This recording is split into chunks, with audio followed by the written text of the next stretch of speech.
Hello, my name's Lachlan Clossy. I'm the NTEU ACT Division Secretary, and we've put together this short video for staff at the University of Canberra. In this video, we'll go through UC's financial data, staffing data, student data. We'll try to give you the context to present a full picture of what exactly has gone on at UC and how that has influenced the current announcements of job cuts and further changes. Now, it's important to note that what has happened at UC over at least the last 12 months, probably longer, can be described as nothing short of a governance crisis. So if we look back to December 2023, we see the resignation of the former Vice-Chancellor, Paddy Nixon, and we found out later through the annual report that his annual remuneration for 2023 was $1.8 million. Now, that's the highest amount of any Vice-Chancellor at any Australian university ever. Now, obviously, after he had gone, Lucy Johnston as interim Vice-Chancellor took his place. Lucy Johnston announced in May that there would be widespread course cuts, a course rationalisation through some of these sprints that were announced at that May town hall. Now, what that means is cutting courses that have low enrolments. That results in less diversity of choice for students. It means that students will be forced into classes with higher student loads. That means more work for staff and less attention for students.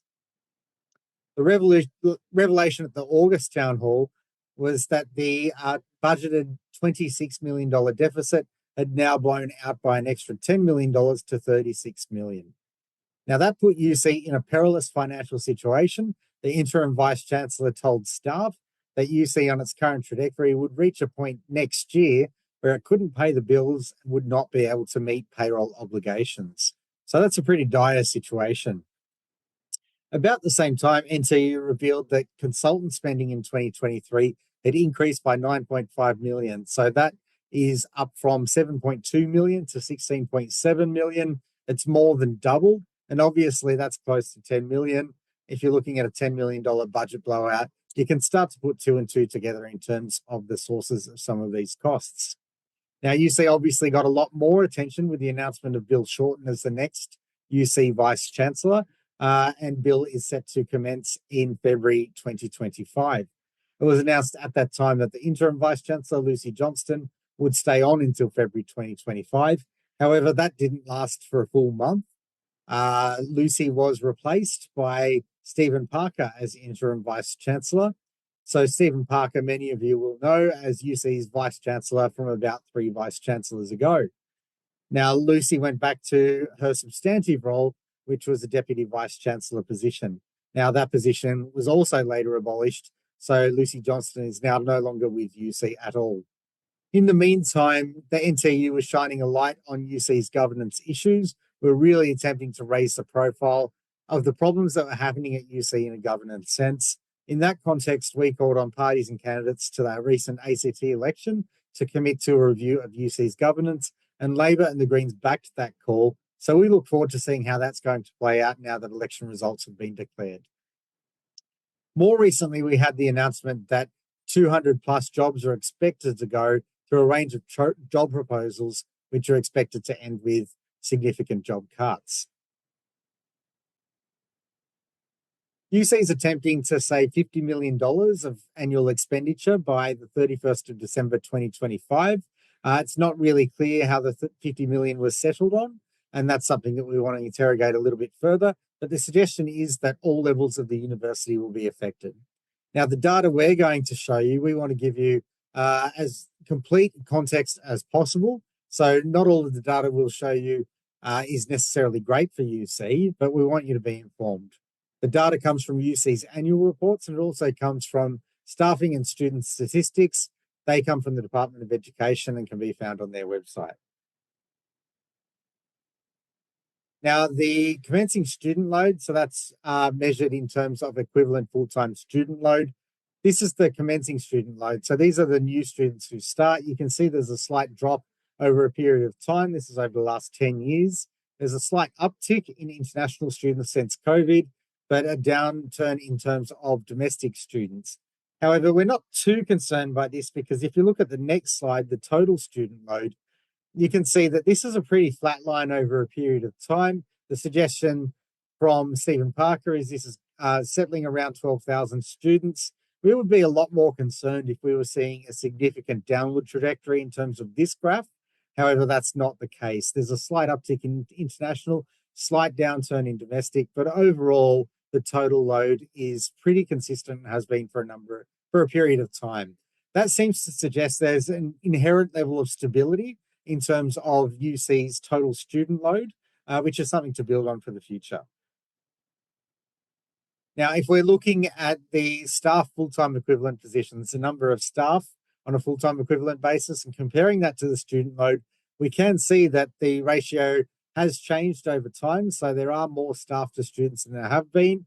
Now, that doesn't take into account everything in terms of what those positions are, what they're doing. So, for example, you might have research-focused academics. Now, they wouldn't necessarily have a relationship to students. You might have professional staff in support roles, administrative roles, or other roles who don't necessarily teach students as well. So it doesn't really tell the whole picture, but you can see that the relationship between staff numbers and student numbers has significantly changed. Now, we should also note that the government data for 2023 has 1257 in terms of the total number of full-time equivalent staff. Stephen Parker's data was 1344. Now, we're not suggesting that Stephen Parker's number is incorrect, just that it's likely from a different data set. It may be over a different period of time or a different point in time, but it goes to show that when Stephen Parker's talking about the current FTE being 1477, that it might not be apples and apples if you're trying to compare that to government data from 2023. Still, you would suggest that a significant increase of that nature is concerning in terms of UC's cost base. Now, if we're looking at academic and professional staff, and look, I want to say at the outset, this is not a matter of academic versus professional staff. Professional staff are an integral, important part of universities. The work they do is tremendously important in supporting academics and supporting students and doing the administration and finance sort of functions that keep the university running. We might see professional staff doing a lot of the administration that frees up academics for research and teaching. We might see professional staff in libraries, in student support sort of roles, in educational design, learning technologist sorts of roles. There are plenty of things professional staff do, so we shouldn't blindly accept the logic that, the professional to academic ratio is out of whack and that's necessarily a bad thing. However, you can see over a period of time, the gap has narrowed between the two. Now, I'll highlight as well 2018. So UC used the same logic in 2018 that the professional and academic ratio was out of whack to cut professional staff then through a voluntary separation program. So that's this dip you can see in this orange line here. Many of you will remember that voluntary separation program from 2018 to 2019. And you'll also remember the increased workload implications for all staff that came about as a result of that. Now, this line overlaid over the top of those shows where, in our view, the real problem is. It's the other expenditure, i.e. the non-salary expenditure. Now, you can see a steep increase in recent years. That's gone up to around 127 million. That's really problematic across the last 2 years. Now, that includes the increase we've talked about previously in terms of the use of consultants. It includes things like the increase in academic partner payments. So they're the things we want to interrogate more fully, but you can sort of see that if there's a blowout in terms of UC's budget, UC's expenditure, then that's where the blowout is. And just reiterating that fact, you can see in this graph that staffing as a percentage of total costs is now at its lowest point in the last 10 years. So that is further evidence to suggest that the area to cut is not in fact staff, but we need to look very closely at those non-salary expenses. Now, if we're looking at surplus and deficit over the last 10 years, you can see that UC has had a pattern of modest surpluses. That's dipped into deficit recently, 12 million in 2023. Now, that one-off spike you can see here, that's a result of $85 million of revenue through the sale of Education Australia shares. That's an anomaly. So if we remove that, you can see that flatter sort of normal surplus range that UC is in. That means that a $26 million budget is concerning for 2024. That's the budgeted deficit. An additional 10 million on top of that is more concerning. And if it is getting to $50 million, and again, we want to see more data on how that figure was arrived at, then that is a very difficult position for the university. Clearly, one of the questions that many people have is, where is that $85 million now? Where are the proceeds of UC land sales? What happened to other things like the aged care facility that was meant to materialize, the other partnerships with companies? We want more transparency on those sorts of things as well. So in summary, we can see the ratio of academic to professional staff has changed over time, but that's not necessarily the whole story in terms of staffing expenditure. The university is on a downhill trajectory in terms of surplus and deficit. Staffing is growing faster than students. However, I think we need to acknowledge that the overall total equivalent full-time student load is pretty stable. So UC has a pretty solid base in terms of around that 12,000 student mark. And the other expenses, that really steep increase, including the use of consultants and other things, is the thing that we need to be looking at first in terms of what needs to be cut. In summary, some more figures around that. $1 million is approximately equivalent to 6 full-time equivalent staffing positions. If we were to apply that same logic to the $50 million that UC is attempting to reach, it's around 300 staff. Now, that's assuming, obviously, that the entirety of the 50 million would be made up through cuts to staff numbers. That's obviously not going to be the case. There are other salary or staff expenditure items that can be looked at, like leave liability. There are other things that are obviously in the non-salary category, and some of those have been announced, like 7 million coming out of digital, 12 million coming out of eTag. Just taking those two out, that gets us down to 31 million, which is about 185 staff. Now, saving jobs is further helped by non-salary cost reductions. So cut out consultants, cut out the rest of those other expenses, and you get a long way there. It's also good in terms of the bottom line if the senior executive structure is streamlined, and that's already been announced. So we've seen the removal of the chief information officer, the chief digital officer, a PVC and a DVC. So they all obviously have an effect on the total savings that needs to be made as well. If we're looking at senior executive positions last year, that's 4.19 million, but we know that a significant chunk of that was Paddy Nixon's $1.78 million remuneration. Now, UC is in a governance crisis. I think it's really worth reiterating that in no way is this the fault of staff. The problems that UC are facing now are the results of poor governance, poor financial management, and poor decision-making over a long period of time. Staff shouldn't have to pay the price for the poor decisions of management and multiple managers. Now, the significant increase in expenditure seems to have been a problem prior to this year. So we're looking at the tenure of Paddy Nixon there. But if Stephen Parker's numbers are to be believed, and there's no reason to suggest that they shouldn't be, then those figures are obviously worse in 2024. So that goes into the time in which Lucy Johnston was interim vice-chancellor as well.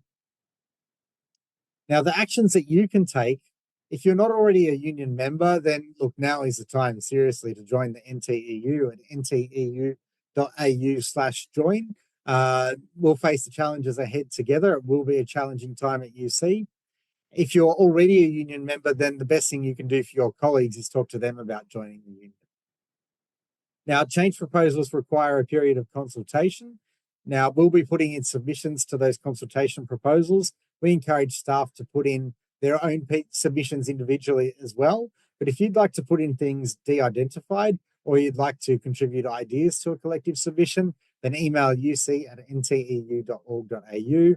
And you can also come to our next member-only meeting. We've had one already, so this will be the next one. That's Tuesday, the 5th of November in room 2B11. Now, if you're not yet a member of the NTEU, but you wanted to come to that meeting, what you can do is join beforehand at nteu.au/join. And then obviously you'll be very welcome at that meeting on the 5th of November.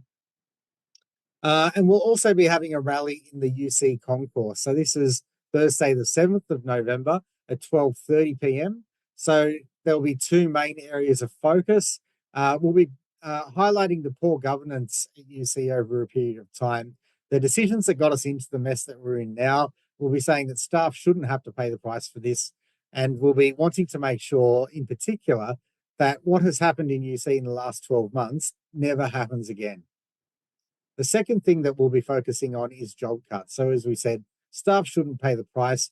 These are clearly poor decisions of management, financial mismanagement, poor governance that has got us into this situation. There's a lot of spending on other expenditure that needs to be cut first. We'll be trying to protect jobs through pushing back and hopefully affecting not only the current change proposals, but any that may come in the future.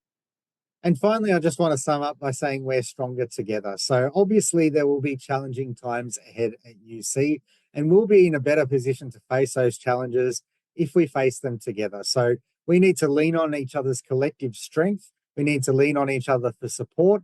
And the best way that we can do that in a collective sense is to be a member of the union, the NTEU, by going to nteu.au/join and joining the union. Okay, I'll leave it there. I look forward to seeing you in the near future. Thank you.